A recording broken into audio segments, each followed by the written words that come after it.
Selamat pagi semuanya. Kita berjumpa lagi pada imunologi dan kali ini kita akan membahas imunisasi. Jadi imunisasi adalah upaya untuk membuat kebal seekor hewan ataupun seorang manusia terhadap suatu jenis penyakit. Baik, sebagai pengingat, kekebalan bisa diperoleh secara alami dan juga karena buatan. Kekebalan yang diperoleh secara alami atau imunitas natural ini bisa digolongkan menjadi imunitas pasif dan juga aktif. Imunitas alami yang pasif misalnya dimiliki oleh hewan atau manusia yang baru lahir atau unggas yang baru menetas. Ini mendapatkan maternal antibody. Maternal antibody akan mampu memberikan proteksi sampai beberapa saat ketika konsentrasinya sudah mulai turun. Sedangkan kekebalan alami yang aktif, misalnya adalah ketika hewan itu baru sembuh dari infeksi alami, sehingga dia membentuk antibodi terhadap patogen yang baru menginfeksinya. Kategori imunitas selanjutnya adalah imunitas buatan. Dan ini juga bisa digolongkan ke dalam imunitas buatan pasif dan imunitas buatan aktif. Dan ini yang akan kita bahas pada video kali ini. Ada beberapa metode dalam imunisasi dan kita akan bahas. Namun sebelumnya, kalau Anda belum subscribe channel ini, tolong di-subscribe. Boleh juga like dan share. Secara sederhana, kekebalan pasif buatan itu adalah dengan proses memasukkan antibodi yang sudah jadi, sehingga proteksinya langsung segera.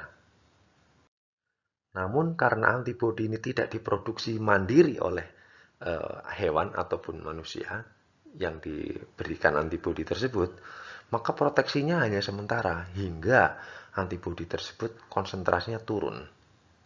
Sedangkan imunitas aktif buatan ini diperoleh dengan cara memasukkan antigen suatu penyakit sehingga terbentuk antibodi secara mandiri, diproduksi secara mandiri oleh hewan ataupun manusia yang diberi antigen. Pemberian imunitas aktif buatan ini ditujukan untuk tindakan preventif, sehingga dengan memasukkan antigen, maka tubuh diharapkan sudah mengenal antigen suatu penyakit, sehingga ketika penyakit itu betul-betul datang, tubuh sudah siap, sudah mengenali, dan tinggal memproduksi responnya. Kekebalan aktif buatan agak berbeda dengan kekebalan pasif buatan, di mana kekebalan pasif buatan proteksinya langsung instan. Begitu antibodi masuk, dia langsung proteksi.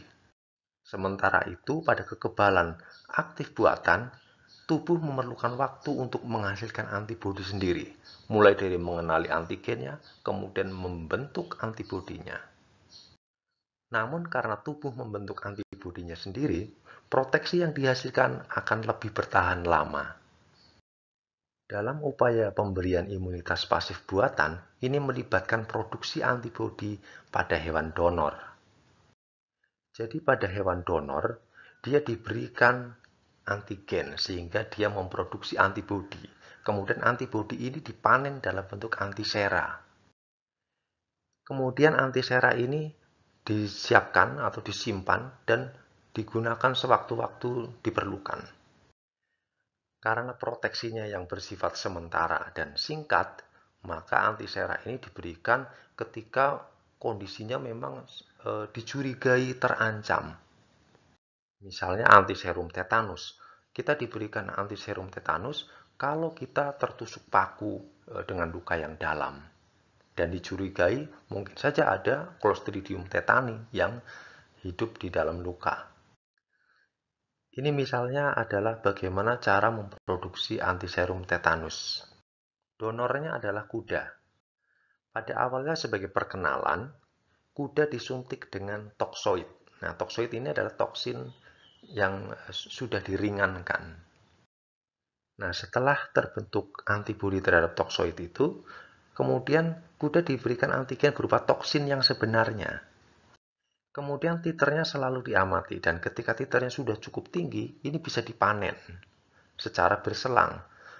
Dipanen nanti kemudian diberi waktu untuk meninggi lagi, kemudian dipanen lagi. Dalam selang waktu tertentu, ini bisa dilakukan beberapa kali panen. Dan kemudian ketika titernya sudah turun, dilakukan booster atau pemberian toksin ulang untuk memicu antibodi naik kembali. Prinsip kerja dari imunitas pasif buatan ini adalah antibodi terhadap toksin tetanus dari kuda akan berikatan dengan toksin tetanus untuk menetralisir. Kemudian pasien akan membentuk antibodi terhadap antibodi kuda. Dengan demikian, ada eliminasi toksin tetanus oleh antibodi pasien secara tidak langsung. Semacam ada maklar antara toksin dengan antibodi pasien. Tentu peran antibodi tetanus dari kuda ini sangat bermanfaat bagi pasien. Karena dengan toksisitas toksin tetanus yang sangat kuat, tubuh tidak memiliki waktu untuk membuat antibodi terhadap toksin. Namun, setelah dinetralkan oleh antibodi dari kuda, tubuh memiliki waktu yang cukup untuk membuat antibodi terhadap antibodi kuda. Grafik di samping adalah grafik penurunan jumlah antibodi tetanus yang telah disuntikan. Ya, yang satu disuntik ke anjing, yang satunya disuntik ke kuda. Penurunan jumlah antibodi pada kuda menurun normal seiring waktu. Sedangkan jumlah antibodi terhadap tetanus yang disuntikan ke anjing menurun drastis dalam beberapa hari. Kita lihat hingga hari ke-7. Hal ini adalah karena antibodi dari kuda dianggap sebagai benda asing atau antigen oleh sistem kekebalan anjing. Ini adalah dosis pemberian serum antitetanus pada beberapa jenis hewan. Ada beberapa efek yang mungkin timbul dalam pemberian imunitas pasif. Mungkin akan ada reaksi hipersensitivitas. Dan pemberian imunitas pasif ini akan menghambat pembentukan kekebalan aktif karena antigen yang masuk sudah ditangani oleh antibodi yang sudah siap. Sehingga tubuh tidak pernah mengenal antigen tersebut. Imunitas aktif buatan memiliki beberapa keunggulan bila dibandingkan dengan imunitas pasif buatan. Namun tentu saja, bila kita menghendaki proteksi yang instan, maka imunitas pasif buatan adalah pilihannya. Imunitas aktif buatan ini memiliki peran penting dalam imunisasi massal dan lebih ekonomis dalam pengendalian penyakit maupun eradikasi penyakit. Bila kita bandingkan, antibodi pada imunitas pasif buatan akan cenderung menurun dan pasti menurun. Sedangkan pada imunitas aktif buatan, antibodinya akan selalu naik dan akan naik lagi kalau kita berikan booster atau ada infeksi alami. Adanya pemberian booster ataupun ada infeksi alami setelah vaksinasi, ini akan memanggil memori dan kemudian membentuk antibodi karena antigennya sudah dikenali oleh tubuh. Pada bagian ini kita bisa melihat bagaimana cara memperoleh kekebalan aktif buatan, yaitu dengan memasukkan antigen baik dalam bentuk organisme yang masih hidup maupun dalam bentuk organisme yang sudah dimatikan. Nah, antigen yang kita siapkan untuk merangsang respon kekebalan ini disebut vaksin. Ini adalah kriteria vaksin ideal yang tentu saja sulit untuk menemukan vaksin yang demikian. Vaksin diharapkan mampu memberikan efek proteksi yang lebih lama, kemudian dia murah, kemudian stabil. Stabil artinya dalam penyimpanan ini tidak rusak, kemudian dia tidak bermutasi menjadi lebih ganas. Kemudian vaksin juga bisa diaplikasikan untuk vaksinasi massal. Lalu yang tidak kalah penting, juga vaksin sedapat mungkin memberikan respons yang berbeda daripada infeksi alami. Ini akan bermanfaat pada diagnosa. Oleh karena itu, vaksin dirancang sedemikian rupa sehingga antigennya memberikan jenis antibodi yang berbeda dari infeksi alami. Dengan antibodi yang spesifik dari hasil vaksinasi, maka kita bisa mengevaluasi keberhasilan vaksinasi. Apakah vaksin yang diberikan menghasilkan antibodi yang diharapkan? Kemudian kita bisa juga mengevaluasi apakah antibodi yang dihasilkan itu nantinya protektif terhadap infeksi penyakitnya. Dalam hal ini yang dimaksud adalah apakah ada hewan yang sudah divaksinasi memiliki antibodi tersebut namun masih terinfeksi menderita penyakit. Selanjutnya, kriteria imunologis dari vaksin adalah antigennya harus benar-benar tersampaikan sehingga bisa diproses dan ditampilkan oleh antigen presenting cell. Yang kedua, baik sel T maupun sel B harus terstimulasi sehingga kemudian tercipta banyak sel memori. Yang ketiga, sel T helper dan sel T effector harus terbentuk terhadap beberapa epitop vaksin. Kemudian yang keempat, antigen harus mampu menstimulasi sel memori sedemikian rupa sehingga dia bisa diingat dan memberikan proteksi selama mungkin. Baik vaksin dari organisme yang masih hidup maupun yang sudah dimatikan, keduanya memiliki kelemahan dan juga kelebihan masing-masing. Vaksin hidup lebih efektif menstimulasi respon imun. Karena vaksin hidup memberikan tantangan dan sensasi infeksi yang lebih kuat, sehingga sel memori akan lebih mengingatnya. Vaksin hidup lebih mengenalkan banyak antigen dibandingkan vaksin mati. Namun demikian, vaksin mati justru lebih aman dibandingkan vaksin hidup. Vaksin mati tidak berisiko menular ke hewan lain.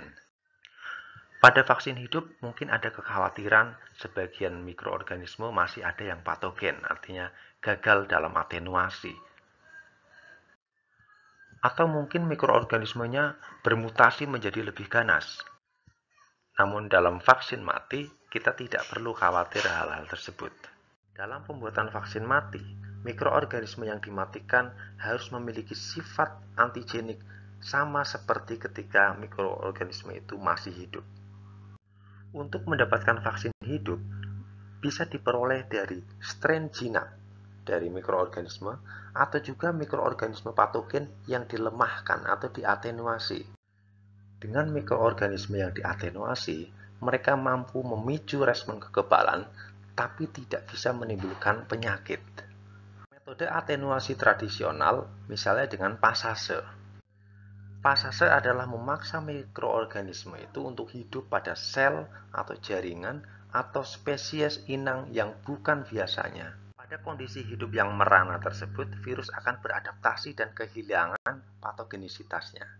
Dengan perkembangan teknologi molekuler, pembuatan vaksin diarahkan kepada vaksin yang lebih baik, lebih murah, dan lebih aman. Ini adalah beberapa klasifikasi vaksin dari hasil rekayasa genetika.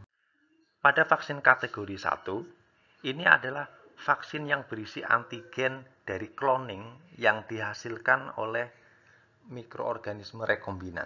Mikroorganisme rekombinan yang biasa digunakan adalah bakteri yang plasmidnya disisipkan gen pengkode antigen dari virus. Setelah bakteri rekombinan menghasilkan antigen, kemudian antigen murninya dipanen. Vaksin kategori 2 adalah mikroorganisme yang diatenuasi secara genetik. Pada prinsipnya adalah dengan menghilangkan gen yang menghasilkan faktor virulensi.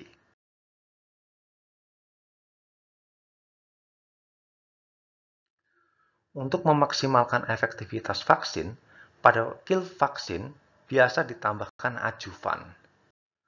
Adjuvan dapat membantu mempercepat respons tubuh terhadap antigen yang dimasukkan.